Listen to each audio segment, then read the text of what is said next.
Welcome back. Thank you very much for staying with us. Now, joining us to discuss the National Council on Gender-Based Violence and Femicide Bill is Lisa Vetten, Research Associate of Southern Center for Inequality Studies at Wits University. Good afternoon, Lisa, and thank you very much for your time. So the President has signed the bill into law, stating that the legislation is a critical step forward in ensuring the safety and security of women. Your reaction? It's not a silver bullet. It's not going to solve all the problems overnight.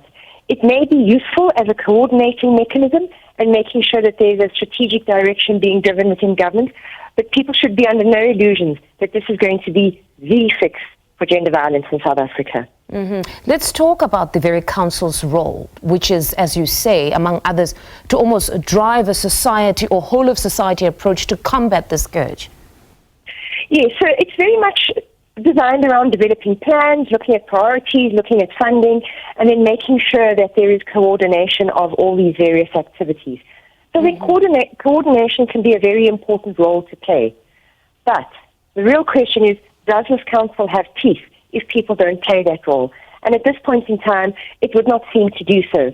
And I think that's for a very simple problem. That's at one level, it's for a simple reason, which is that one government department cannot instruct another government department any more than necessarily a civil society structure can. It's only really Parliament who has some of those powers. So I think it will be useful to coordinate, but, if departments don't do their work, then there will not be much to force them to do so.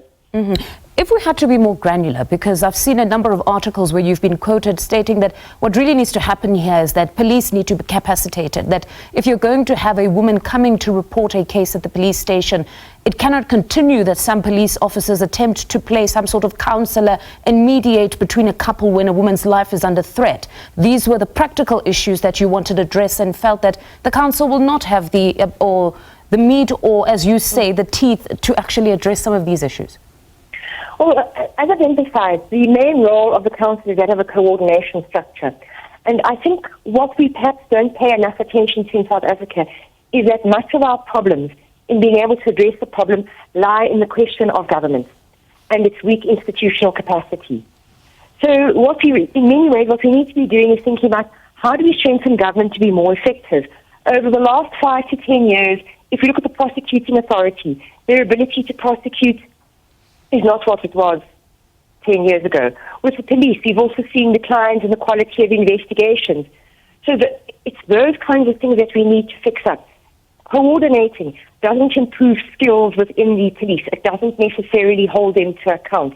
It doesn't take steps, for example, when a police officer fails to remove a firearm and a woman is killed as a result. The council will not be able to do anything about that because only the police can decide what to do about that. And if the police decide, and I'm using an actual example, that the officer who failed to remove the firearm only deserves to be suspended from the police for 2 months, then that's it. There's nothing you can do to intervene because it's the police's prerogative to decide on how to discipline their members.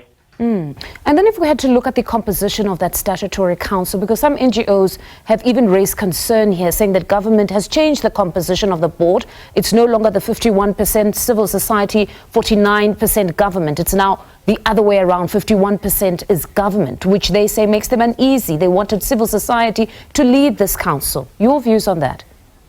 That is entirely correct, because as I've suggested, I think the problem here is institutional capacity in government.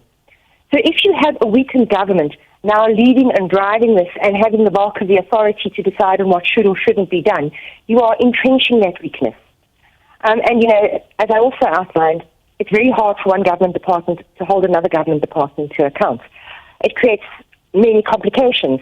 Civil society is better at doing that. So yes, I think that is a weakness. And it also betrays, I think, an undertaking that was made right at the outset of these discussions. So, Lisa, what do we make of this moment? Because some have celebrated it, or as the President has stated, that it's a step in the right direction in ending the scourge at some point, or addressing the scourge. At this point in time, it's a structure on a piece of paper.